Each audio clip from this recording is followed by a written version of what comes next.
Yung point ng buhay nila na na-realize nilang naiwan sila, yan po ang pinakamasaklap na pwedeng maranasan ng isang tao. Sapagkat daranasin niya ang isang kapighatiang never pang naganap. Never pang nangyari. So ito po ay history. History ng katatakutan, history ng kabalakyutan, kasamaan, at history ng Antikristo. Hindi po biro ang maiwan sa tribulation. Alam niyo po ba, binubulay ko lang po naaawa na ako.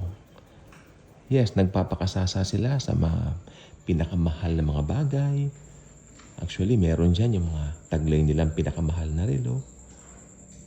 Taglay nila ang pinakamahal na cellphone. Taglay nila ang pinakamahal na kotse, sakyan.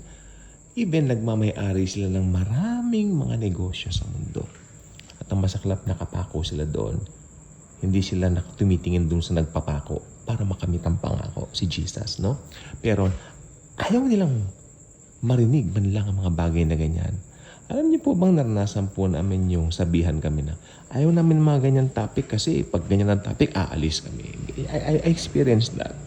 Kumbaga talagang nag-i-start pa lang ako to share my faith, to share the truth about the Lord Jesus Christ in the Bible. Talagang, kumbaga, sinashut down na kami, no? Para, yeah, I mean, it's something like a very natural thing to an unbeliever. So, wag tayong magtataka doon. Pero nakakaawa po sila. Grabe po yun. Actually, yung mga nasa litratong yan na nilalagay ko, hindi lang po yan ang ganyan ano. Kumbaga, ano lang po yan na, kumbaga para mga paglalarawan lang yan, no? Mga sagisag or something like that. Pero hindi po ganyan katindi yung mararanasan ng mga mas matindi pa po talaga. Na, alam niyo may mga nakakaalam ng doktrina ng rapture pero ayaw nilang paniwalaan na mga unbeliever po, alam nila ang tungkol sa rapture. Alam nila yan. Kaya pag dumating na po yan, na wala tayong mga Kristiyano rito, millions of people will disappear. Mga Christians po, yung born again Christians. Pag nangyari na po yan, ang mangyayari po ay marirealize ng mga taong ito, totoo pala ang rapture. And then, sana naniwala ako kay Jesus. Sana naniwala ako doon sa mga grace preacher na nag-preach, sasabihin nila. Pero huli na ang lahat problem. Pero kung tutuusin, may opportunity pa rin na maligtas. Pero hindi na po blood of Christ ang kasagutan for them to attain salvation because at that time, at that dispensation, their own blood matters a lot. Dahil yung blood nila, yan ang magliligtas sa kanila. Faith in Jesus, yes. Of course, lagi nandoon yon. Dahil si Jesus ay Diyos, siya ang namatay sa cross, pero dahil tapos na po yung dispensation ng biyaya, kaya ang mangyari po niyan ay they have to make a choice, magpapugot o magpatatak. Kasi may alok po ang Antikristo. Pag nagpatatak ka, hindi ka pupugutan. Makakabili ka. Makakapunta ka sa mga malls. Yung mga malls na existing na yan, I believe it will still exist sa panahon ng Antikristo. Dito pa lang po sa atin sa Maynila, dito pa lang po sa atin sa Pilipinas, kamo na, ang dami na po natin mga malls na mga makabago. Amen? So, I believe during the tribulation, mas high-tech pa dyan. No? So, pero pag wala kang tatak nung halimaw na ito, yung Antikristo nga po, syempre, Antikristo pinag-uusapan natin dito, ay hindi ka makakabili. It will be very impossible for you to meet and boats, na ang tawag dito, yung mga personal na pangangailangan mo, personal necessities mo. Paano yan? O, di ba? Kaya yung ibang kaya yung mga talaga yung mga walang alam talaga sa Bible, walang interest sa Biblia, walang interest kay Jesus, magpapatatak po talaga yan. Because ang iniisip niyan, mga comfort nila. Magpapatatak. So, ayan po. So, napakahirap po talaga na maiwan dyan. So, while there is yet still time, no, magdesisyon na po kayo.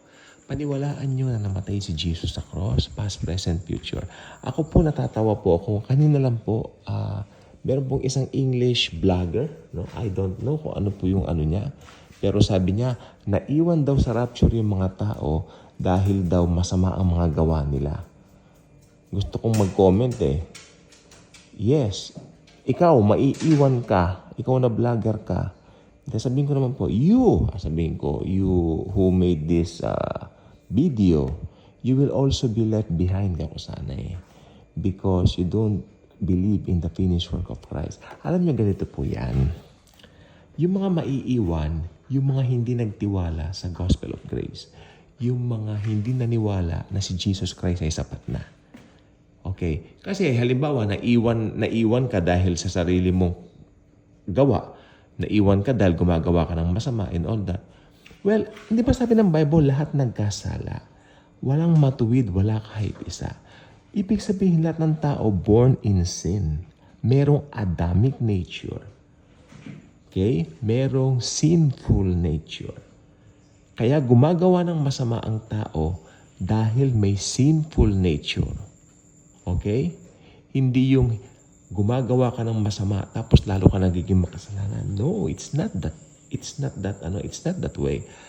The other way around ang tama sapagkat gumagawa ka ng masama dahil may sinful nature ka. Lahat tayo may sinful nature. Ngayon, ang solusyon din sa sinful nature na ito ay si Jesus Christ. Only through Jesus Christ will that sinful nature be removed once for all time. No one can remove that unless manampalataya kay Jesus Christ. Ngayon, ito naman ang logic niya. Pag naiwan ka dahil gumagawa ka ng masama, ibig sabihin, hindi mo kailangan si Jesus kasi, yung gawa mo pala ang naging cause para maiwan ka.